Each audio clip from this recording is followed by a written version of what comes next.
Salut les amis, nous voici de retour avec une nouvelle vidéo, celle-ci un peu différente des autres. On est statique, on va être dans la campagne genevoise. Vous nous avez toujours vus à travers nos voyages, autant en avion qu'avec notre Mercedes Vito Imhotep. Et c'est sur ce sujet qu'on va parler. En fait, ce Mercedes Vito nous a amené à plein d'endroits. Vous avez vu, autant dans le désert marocain que dans les pays comme la Pologne ou en Europe, ailleurs. Mais on s'est rendu compte que ce véhicule, en fait, on n'était pas tout à fait satisfait. On l'a démonté, remonté, bricolé, équipé. Après, j'ai été voir des amis pour me dire, bon, allez, est-ce qu'on peut en faire un véhicule un peu plus off-road? Puis finalement, le résultat était le même. Tout le monde me disait, mais ça restera un bus. Donc, à un moment donné, il faut faire un choix. On ne peut pas tout avoir avec ce bus-là. Donc, on a beaucoup réfléchi avec Véro. On s'est dit, bon, allez, qu'est-ce qu'on fait? On change pas, et puis finalement, on a pris une décision de le mettre à la retraite. Alors, décision douloureuse, mais une belle retraite, ça se mérite, et lui, il l'a largement mérité. Donc, on a décidé de changer Imhotep. Donc, aujourd'hui, on va vous présenter notre nouveau véhicule de voyage, qui est juste là. Donc, vous ne le voyez pas, moi je le vois. Et en fait, il s'agit d'une Jeep Gladiator Rubicon, dit Red Spirit. C'est son petit nom qu'on va lui donner pour la suite de sa vie. Donc on va le baptiser évidemment, hein, on ne sait pas encore quoi, mais en tout cas il va s'appeler Red Spirit. Donc voilà, véhicule qu'on a acheté il y a quelques semaines en arrière chez Vogels, un garage vers Berne. Garage incroyable, où ils sont vraiment spécialisés dans les véhicules américains. Jeep Gladiator, Ford V150, F150 pardon, Raptor, des Dodge Challenger, enfin vous avez une panoplie de véhicules incroyables dans ce garage. N'hésitez pas à y aller si vous êtes fan de genre de véhicules. Le directeur ou un des directeurs, je crois, s'appelle Paul. Un mec super sympa. Donc je mettrai le lien sur la vidéo, comme ça vous avez les coordonnées. Ce véhicule donc est équipé d'un moteur V6 3 litres 6 essence. C'est un véhicule qui était qui vient des Émirats en fait, d'où la raison du moteur essence. Nous, on a aussi pris cette option essence pour une question de simplicité, parce qu'on s'est quand même rendu compte qu'à l'avenir, je pense que le diesel n'est pas la meilleure solution, même si le côté, on va dire, consommation aurait été peut-être meilleur. Là, on est à 13-14 litres sans faire grand-chose, donc effectivement, en voyage, ça risque de pas être la même, mais c'est un choix, hein, des compromis à faire, et nous, on a opté pour l'essence. Quoi dire? Donc, l'équipement, tu vois, est vraiment d'origine. La seule chose qu'on a dû faire modifier, c'est le pare-choc avant. On a dû faire rajouter cette barre pour l'homologation, pour les chocs piétons. Donc ça abaisse un petit peu le centre de gravité, donc la hauteur du choc par rapport au piéton, ce qu'on m'a expliqué. Donc voilà, ça lui fait une ligne quand même sympa, ça c'est pas trop un souci. Côté moteur donc, on va vous montrer ce qu'il y a dedans. Alors, on ouvre le capot comme à l'ancienne, parce que c'est que comme ça que ça marche bien, pas la petite tirette. On va chercher la petite languette dedans qu'on trouve jamais, parce qu'on est toujours à côté. On voit qu'on est en direct, hein. C'est pas un... Ah, elle est là. Et voilà la bête. Donc je répète, 3 litres 6 V6, 285 chevaux. On va pas y faire grand chose dedans, si ce n'est peut-être changer ou en tout cas rajouter une batterie, parce qu'une seule batterie c'est un peu limite si on veut faire des voyages avec tout ce qu'il faut dedans. Et on va sûrement modifier d'autres choses, peut-être un schnorkel qui vient se mettre sur cette prise d'air là.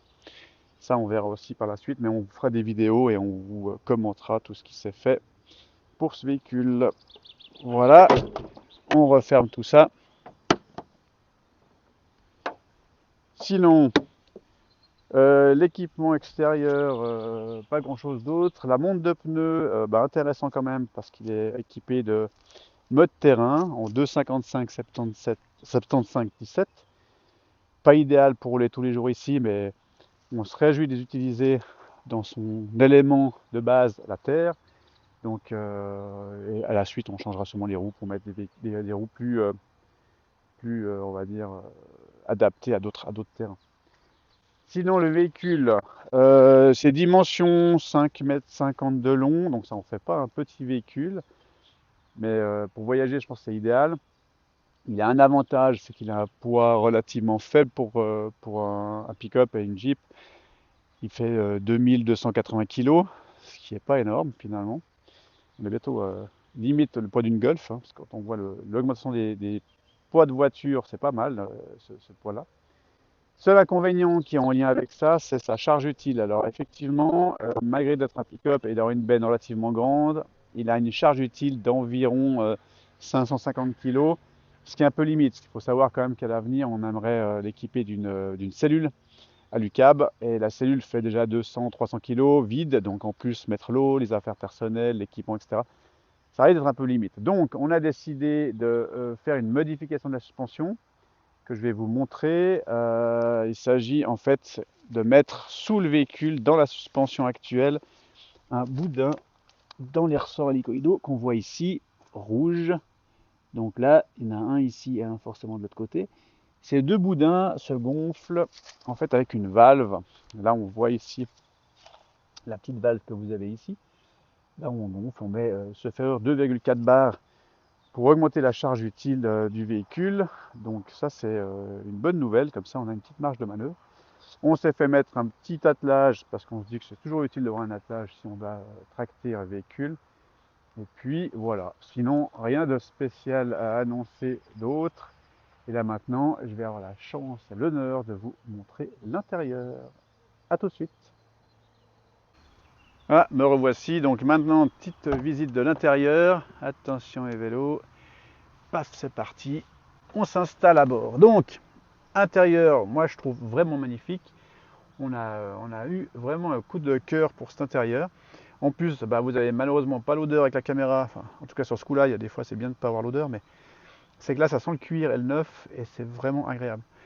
Donc l'intérieur assez complet. Là vous avez, je vais essayer de le mettre un peu en marche, mais évidemment avec la technologie, il y a tous les bits dans tous les sens. Donc voilà, intérieur hyper complet, petit écran. Donc là vous allez peut-être pas voir grand chose parce que des fois les fréquences sont pas terribles entre la caméra et l'écran. Équipement avec siège chauffant, je vais vous arrêter la musique, volant chauffant, plein de trucs hyper agréables pour l'hiver. On se réjouit déjà cet hiver juste pour ça. Et en plus, ben, vous avez, alors ça c'est le Graal, le blocage point avant, point arrière. Ça c'est quand même cool. Avec les vitesses, c'est un 8 vitesses automatique avec une petite possibilité de mettre en manuel. Et la boîte de transfert avec 4 modes, donc 2 roues motrices par défaut, roue arrière. En plus, après, vous avez le 4x4 automatique, le 4x4 permanent, le neutre et le 4 boîtes courtes. Quoi dire de plus dedans? Ben, bien équipé, petite boîte à gants. Par contre, alors là, quand même, c'est vraiment une boîte à gants.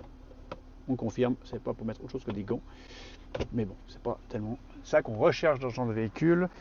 Les Jeeps, comme tout le monde connaît, c'est quand même des véhicules un peu en kit. On voit, on peut démonter les portes, ça c'est super cool, super simple. On n'a pas encore fait, on le fera peut-être une fois, on doit enlever la lanière noire. Et puis après, en fait, on tire la porte vers le haut, elle sort de ses gonds et on l'enlève. On peut aussi baisser le pare-brise. Bon, ça, je pense qu'on va jamais le faire parce que les moustiques dans les dents, c'est pas le truc super intéressant, mais on pourrait le faire. On pourrait même enlever la benne arrière, enfin le toit arrière. Bon, ça, on va jamais le faire. Mais on peut aussi enlever le toit et ça, je vais vous le montrer de suite.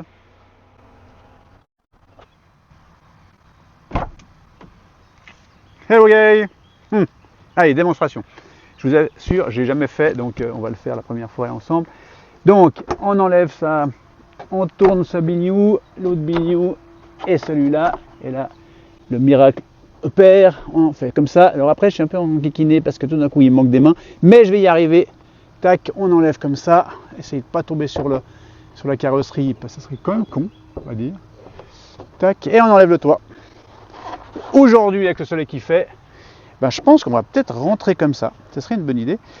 Donc ça, on fait ça des deux côtés. Je ne vais pas faire le deuxième maintenant avec vous parce que c'est pas le plus intéressant du monde. Mais voilà, et avec ça, on a un petit cabrio hyper agréable.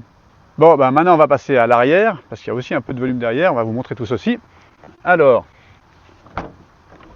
derrière, on a une rangée avec 3 sièges, avec des petits rangements dessous, où ça se lève comme ça tout simplement, où là en fait on a les housses pour le toit qu'on a vu avant.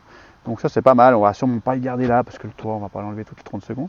Donc on a un 60-40%, et puis derrière, pareil de l'autre côté, on a aussi des petits rangements, des petites choses à faire.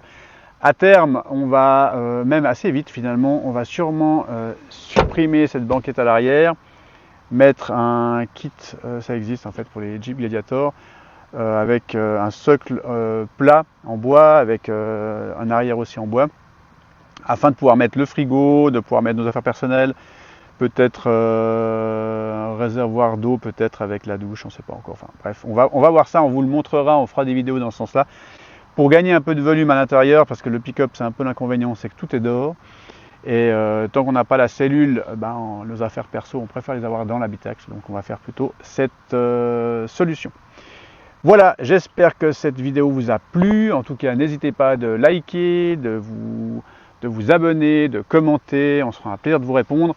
J'espère que ça vous a donné envie de rouler un jour en Gladiator. Et puis nous, en tout cas, on se réjouit de voyager avec, on se réjouit de faire plein de vidéos, de vous en mettre plein la vue, j'espère. Et puis d'ici là, portez-vous bien et on se réjouit de se revoir tout bientôt. Bye bye.